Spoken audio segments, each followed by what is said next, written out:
What's going on, YouTube? This is SG1 Sports, and we continue here with our 2023 predictions. USC is up next, and these are some of the other predictions for the Trojans. The FPI has them at 10.3 and 2.4. Of course, that would include a potential Pac-12 championship game. So they've got them around 10 and 2, I guess, regular season. Athlon has them at 11 and 1. They have them actually going to the College Football Playoff, winning the Pac-12 championship.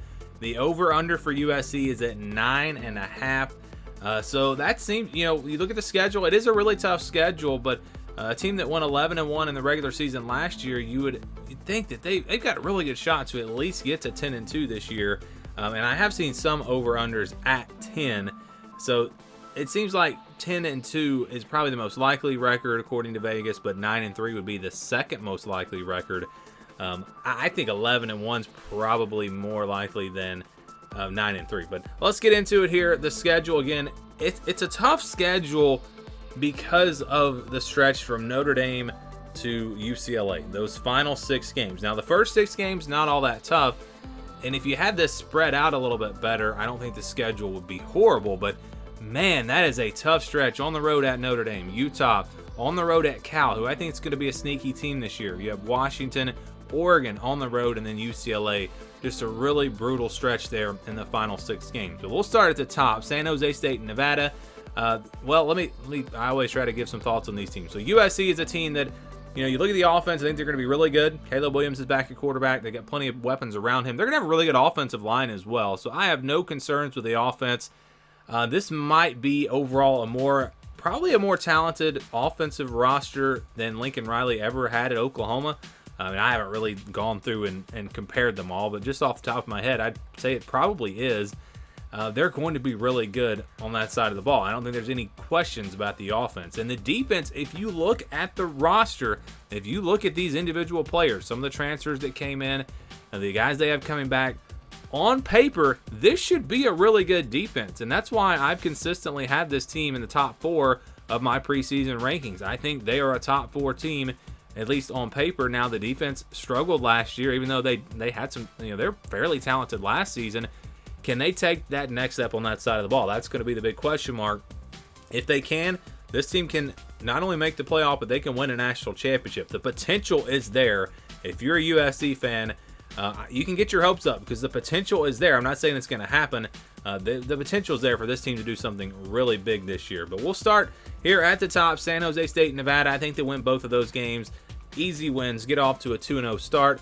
And then Stanford, I think, also is a very easy win. I think Stanford's going to be pretty terrible this year. So I've got USC starting at 3-0. Then you get a road game at Arizona State. You could say it might be a little tricky just because it's their first road game. But I just don't think this Arizona State team is going to be all that good this year. They're kind of in rebuild mode right now. So USC should go in there and take care of business there. So really, again, an easy start to the season. I've got them at 4-0. Then they've got the game at Colorado. I know Deion Sanders, all the hype for Colorado. You look at this matchup, and I think Colorado, if you look at their roster and you compare who they lost, I know they lost so many players, but if you compare who they lost and who they gained, I think this is a better roster. I think clearly they're a better roster than they were last year. But it's a lot of new faces, new coaching staff. How is it all going to come together? I just don't think that they're going to be all that good this year. It's on the road. They're going to be hyped up there at Colorado. I don't think it's going to matter. I think USC wins big. So I've got them starting 5-0. And then against a sneaky Arizona team. I talked about the stretch from Notre Dame to UCLA. Maybe it starts at Arizona because this is going to be a pretty good Arizona team. They've been on the rise. They're going to be competitive this year. And I don't think this will be an easy win for USC. You've got Notre Dame coming up the next week, coming off of a game against Colorado that, again, it's not going to, I don't think USC is going to struggle in that game, but it's going to be probably viewed as a big game.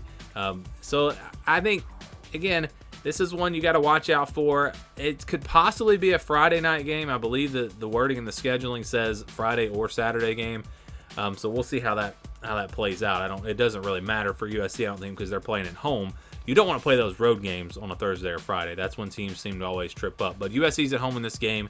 I think it's a slow start for them. I think they struggle a little bit in this one, but they'll find their way in the second half. I think this will be the best team that they play up to this point, but I do think that they're able to kind of pull away in the fourth quarter and get the win. So I've got USC at 6-0. And I always say in these videos, it's really just about the overall record. Don't pay too much attention to the wins and losses as far as who I have them losing to. If you look at any other predictions, no one else, the preseason magazines, all that, they don't pick the individual games. It's crazy, really, to do it at this point because you don't know what all is going to happen. But it's fun to do. And one year I didn't pick the individual games. I just gave my prediction and everybody complained. So that's why I've gone back to doing this. But you've got Notre Dame here on October the 14th to really kick off that tough stretch. And this is one that I've really had a hard time with because I think USC is the better team. I think they're the more talented team, but they're playing on the road. You go back to last year's game, and without some turnovers, Notre Dame would have probably had a chance to win that game. And I think Notre Dame has improved this offseason, especially at the quarterback position. We'll see how that translates on the field. Can they open up the offense a little bit? Can they get more out of the passing game? Yeah, the quarterback's there, but he's got to have someone to throw it to, and that's what I'm still a little bit concerned with Notre Dame. I think Notre Dame's going to really try to run the football in this game, play kind of slower. I think there will be some opportunities to hit some big plays in the passing game with Sam Hartman. And I just think home field advantage might be the difference. The Notre Dame defense will make some plays. Maybe they force the turnovers this time. And again, that home crowd makes a huge difference. I'm going to go with Notre Dame, but again, I don't feel confident. This is one that I've really gone back and forth on. But again, I got my record for USC, and then we filled in the games, and we're going to say they lose this game. Utah's up next on October 21st. It'll be a home game for USC. They've had their problems with Utah, it seems like, for a long time. And I think this is the year they get over the hump. I think playing at home, coming off of a loss, they come out really focused, really fired up.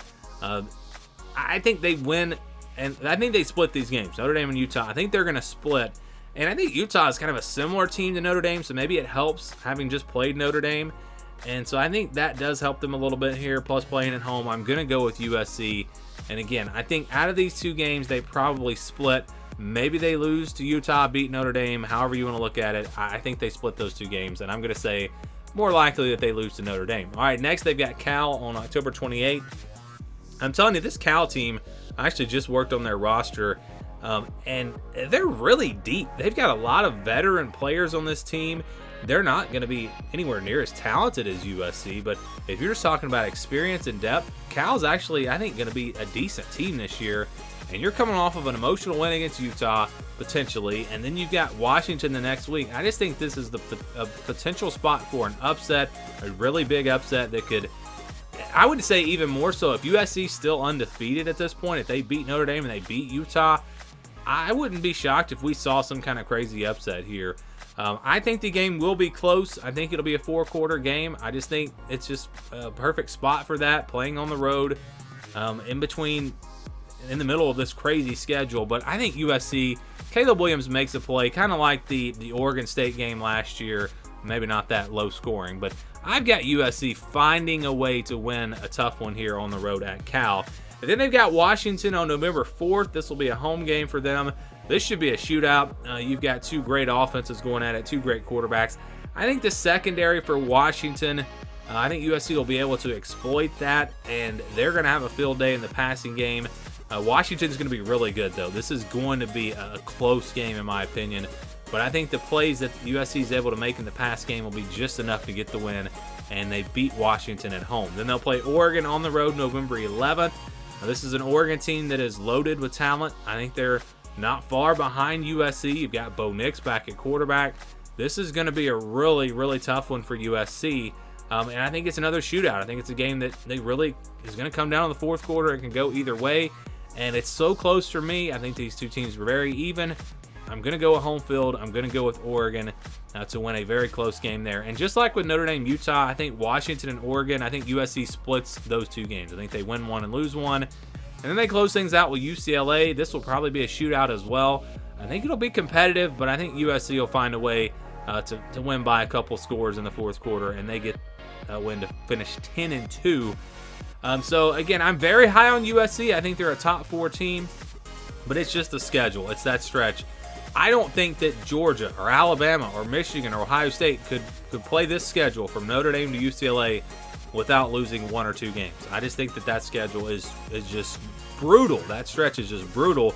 And I think that's the reason why USC probably not going to make the college football playoff.